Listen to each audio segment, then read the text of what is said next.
अस्सलाम वालेकुम dear student, आज हम देखेंगे कि नंबर ऑफ मॉलिक्यूल्स कैसे कैलकुलेट किए जा सकते हैं। इससे पहले हम एक वीडियो रिकॉर्ड कर चुके हैं जिसमें हमने नंबर ऑफ मोल्स को कैलकुलेट करना सिखाया है। तो आज की वीडियो में हम नंबर ऑफ मॉलिक्यूल्स को कैलकुलेट करना सीखेंगे। नंबर ऑफ मॉलिक्यूल्स कैलकुलेट करने के लिए आपको दो चीजें गिवन हो सकती हैं, दोनों में से या तो नंबर ऑफ मोल्स होगा, नंबर ऑफ मोल्स दे दिया जाएगा और उससे आपने नंबर ऑफ मॉलिक्यूल्स कैलकुलेट करने होंगे, या फिर आपको किसी चीज का मैस दिया जाएगा और उस मैस से आपने नंबर ऑफ मॉलिक्यूल्स को कैलकुलेट करना होगा। तो दोनों में से कोई एक चीज गिवन होगी, या तो नंबर ऑफ मोल्स गिवन होंगे, उससे आपने नंबर ऑफ मॉलिक्यूल्स कैलकुलेट करना होंगे, या फिर आपको मैस दिया जाएगा, उस मैस से आपने नंबर ऑफ मॉलिक्यूल्स को कैलकुलेट करना है।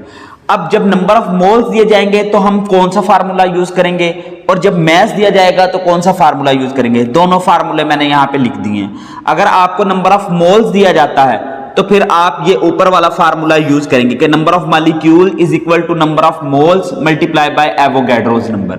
नंबर ऑफ मोल्स को एवोगैड्रोस नंबर के साथ मल्टीप्लाई कर दें तो हमारे पास नंबर ऑफ मॉलिक्यूल्स आ जाएंगे। ये वाला फार्मूला हम उस सूरत में यूज करेंगे जब हमारे पास नंबर ऑफ मोल्स गिवन होंगे।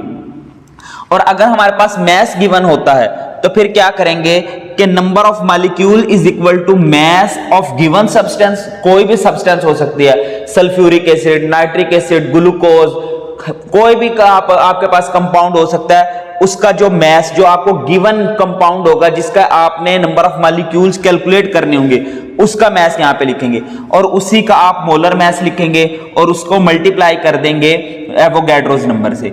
बेसिकली ये दोनों फार्मूले सेम ही हैं। क्या आपको पता है कि हमने पिछली वीडियो में आपको बताया था फार्मूले में नंबर ऑफ मोल्स बराबर होता है मैस ओवर मोलर मैस। सिर्फ मैंने नंबर ऑफ मोल्स की जगह पे मैस ओवर मोलर मैस लिख दिया। तो अगर मैस हमारे पास गिवन होगा तो नीचे वाला फार्मूला यूज करेंगे, और अगर नंबर ऑफ मोल्स पता होंगे यानी दिए जाएंगे तो हम number of molecules equal to number of moles multiply by Avogadro's number, ये वाला फार्मूला। इन दोनों टाइप्स की हम एक एक एग्जांपल देखते हैं। पहले मैंने नंबर ऑफ मोल्स हमारे पास गिवन है। मीथेन गैस है जो ज्यादातर नेचुरल गैस का मेजर पार्ट होती है। 80 to 85% नेचुरल गैस में मीथेन गैस पाई जाती है। तो मीथेन गैस हमारे पास प्योर फॉर्म में है, और उसके जो नंबर ऑफ मोल्स गिवन है वो 0.5 मोल्स गिवन है। नंबर ऑफ मॉलिक्यूल्स हमने कैलकुलेट करनी है। तो चूंकि नंबर ऑफ मोल्स गिवन है तो नंबर ऑफ मोल्स गिवन हो तो ये ऊपर वाला फार्मूला हम यूज करते हैं कि number of molecule is equal to number of moles multiply by Avogadro's number. ये वाला फार्मूला मैंने यहां पे लिखा है। Number of mole is equal to number of molecule is equal to number of moles multiply by Avogadro's number. Number of moles हमें दिए गए हैं 0.5 मैंने लिख दिया, ये मल्टीप्लाई का साइन आ गया, और एवोगैड्रोस नंबर 6.02 मल्टीप्लाई बाय 10 की पावर 23। ये एवोगैड्रोस नंबर की फिक्स वैल्यू है। जहां पे भी एवोगैड्रोस नंबर यूज करना है उसकी यही वाली वैल्यूज आपने यूज करनी है। इन दोनों को मल्टीप्लाई करें तो 3.01 मल्टीप्लाई बाय 10 की पावर 23 मॉलिक्यूल्स आ जाते हैं। तो अगर आपके पास नंबर ऑफ मोल्स गिवन है तो आप ये वाला फार्मूला लगा के नंबर ऑफ मॉलिक्यूल्स कैलकुलेट कर सकते हैं। और अगर आपके पास मैस है, जैसे कि एक दूसरी एग्जांपल में नाइट्रिक एसिड 20 ग्राम नाइट्रिक एसिड दिया गया और कहा गया है कि नंबर ऑफ मॉलिक्यूल्स को कैलकुलेट करें, तो इसके लिए हमें यह वाला फार्मूला यूज करना है। नंबर ऑफ मॉलिक्यूल्स हमने कैलकुलेट करनी है, मैस हमें दे दिया गया है और एवोगैड्रोस नंबर का भी हमें पता है, लेकिन हमें नंबर ऑफ मोलर मैस का नहीं पता।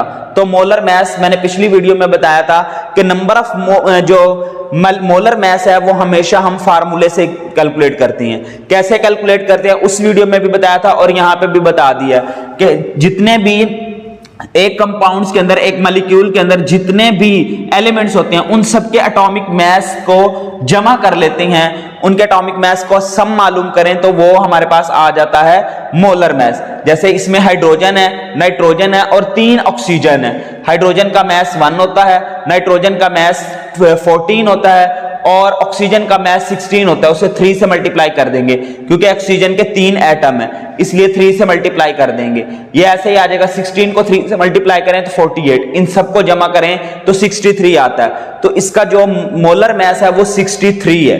तो यहां पे मैंने लिख दिया molar mass of nitric acid is equal to 63। अब हमारे पास 3 चीजें गिवन है, चौथी चीज हमने फाइंड करनी है। ये बात भी मैंने उस वीडियो में आपको समझाई कि अगर किसी फार्मूले में टोटल 3 चीजें दी जाए तो 2 का पता हो तो तीसरी चीज फाइंड कर सकती हैं। जैसा कि इस फार्मूले में देखें, नंबर ऑफ मोल्स पता थे, एवोगैड्रोस नंबर पता थे, तो हमने नंबर ऑफ मॉलिक्यूल्स कैलकुलेट कर लिए। इस फार्मूले में टोटल 4 चीजें हैं, तो 3 हमें पता होनी चाहिए, तब हम चौथी चीज फाइंड करेंगे। मैस भी हमें पता था, मोलर मैस हमने फाइंड कर लिया और एवोगैड्रोस नंबर की वैल्यू भी हमें पता है। वैल्यूज पुट करेंगे, 20 ग्राम मैस है और मोलर मैस है 63 और एवोगैड्रोस नंबर 6.02 मल्टीप्लाई बाय 10 की पावर 23। इसको सॉल्व करें तो 1.9 मल्टीप्लाई बाय 10 की पावर 23 मॉलिक्यूल। इसको पहले डिवाइड कर लें, फिर इस वैल्यू से इसे मल्टीप्लाई करेंगे तो आपका आंसर आ जाएगा। तो इस तरह हमने दोनों, एक एग्जांपल में नंबर ऑफ मोल्स गिवन थे, उससे भी नंबर ऑफ मॉलिक्यूल्स कैलकुलेट कर लिए। दूसरी एग्जांपल में मैस जो है गिवन था, उससे भी नंबर ऑफ मॉलिक्यूल्स। इन दोनों फार्मूलों को यूज करके दोनों एग्जांपल आपको समझा दी हैं। अब हम देखते हैं कि देखें, अगर इन फार्मूलों में हमें नंबर ऑफ मॉलिक्यूल्स दे दिए जाएं या मैस मालूम करने के लिए कहा जाए या नंबर ऑफ मोल्स मालूम करने के लिए कहा जाए तो वो हम कैसे कर सकते हैं, आइए देखते हैं। इस एग्जांपल में देखें, नंबर ऑफ मॉलिक्यूल्स दिए गए हैं कार्बन डाइऑक्साइड के। कार्बन डाइऑक्साइड के नंबर ऑफ मॉलिक्यूल्स दे दिए गए हैं, वो है 3.01 मल्टीप्लाई बाय 10 की पावर 23 मॉलिक्यूल्स। अब नंबर ऑफ मॉलिक्यूल्स दिए हुए हैं और कहा गया है कि नंबर ऑफ